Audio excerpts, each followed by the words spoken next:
This is 5 on your side at 4. Focused on you.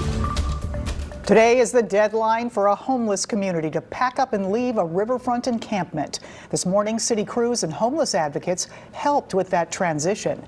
Good afternoon. Thanks for being here. I'm Kay Quinn. And I'm Brent Solomon. We're following the very latest on this developing story. Let's get right over to Ryan Henson, who is live at Lacleves Landing. Ryan, what are you learning? Yeah, and up to 40 people, according to advocates, live out here.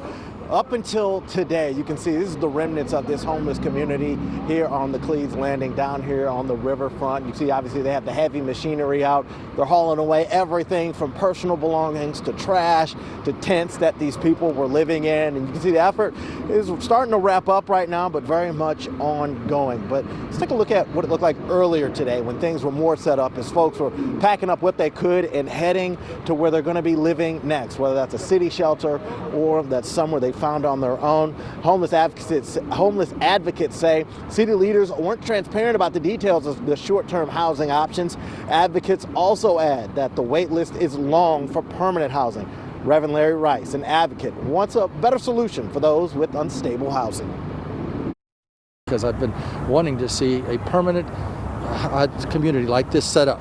City makes available a couple of acres, totally fence it in, let the homeless develop their own leadership, keep the drug dealers out, keep the trouble out, and let them be able to live in that setting, because that relates to maybe 20-25% of the homeless population. And the city released a statement ahead of their deadline saying, in part, by meeting these residents where they are, DHS was able to identify and offer housing and resources that would address their underlying needs and set them on a path to permanent housing. Now, the city says in addition to offering that short-term housing option, they're also offering drug rehabilitation and behavioral counseling for anybody who wants it. Like you can see behind me, work still very much going on here on the riverfront. It's expected to wrap up soon. I'm Ryan Henson, live on Lacleves Landing, 5 on your side. All right, Ryan, thank you. Right now, authorities are looking into what caused a business to catch fire in Belleville. A commercial building on West Main Street caught fire around 3:30 in the morning. It started inside of an unoccupied area inside of the Arcades Shopping Center. Flames were shooting through the roof when firefighters got there. Fortunately, no one was hurt. In less than an hour, a benefit to support 17-year-old Janae Edmondson will take place at the St. Louis Police Association in South St. Louis. Edmondson was critically injured in a downtown car accident a few weeks ago. She's now being treated at a hospital in Nashville, Tennessee, which is closer to her home. A fundraiser to support the teenager starts tonight at 5 p.m. It's at the Police Association Hall on Hampton. Tickets for the event are $20 a person. St. Louis Circuit Attorney Kim Gardner's chief trial assistant is resigning after less than 2 years on the job. Marvin Tier is leaving at the end of the month, and that leaves the office with 4 prosecutors. Right now, the Missouri Attorney General is embarking on a rare legal move to remove Gardner from office. 5 on your side's Christine Byers will have more on these developments coming up at 6. All right, let's take a live look at Arnold. It's been a chilly day in the bi-state, and the colder temperatures, unfortunately, stick around with us for the weekend. Let's head over to meteorologist Jim Castillo. He's tracking some sleet and snow moving into the area, Jim. Well, you know, the only thing is maybe. So a cold rain for sure. And then just like the other day, we had some sleet mixing in, graupel, and areas of snow. So we'll watch our northern counties mainly as that next system moves in. And no big accumulations expected. If it does happen on grassy surfaces to the north, it shouldn't be a travel issue. Temperatures are going to be well above freezing.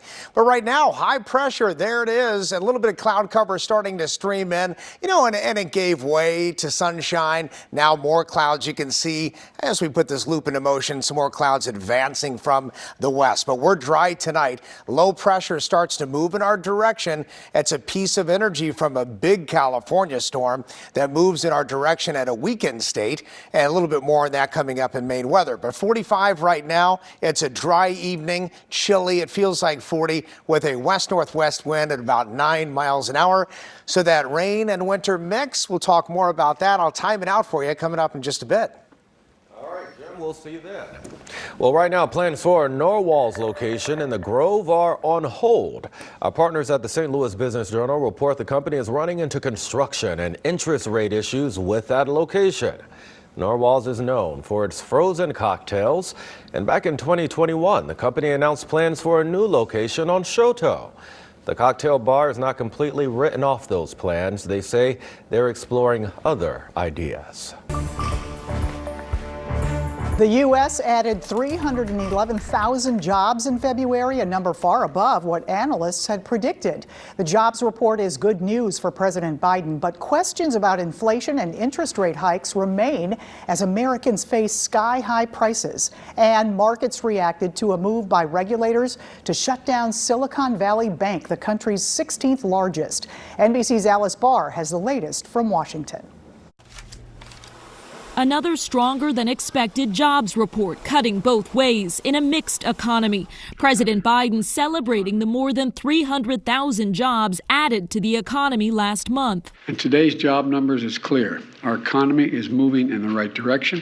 But the report makes Federal Reserve Chairman Jay Powell's warning this week increasingly likely that the central bank may have to push interest rates higher than expected to cool the economy and curb persistent inflation. Without price stability, the economy does not work for anyone. At the same time, stock markets reacting to news today of the biggest bank collapse since the 2008 financial crisis.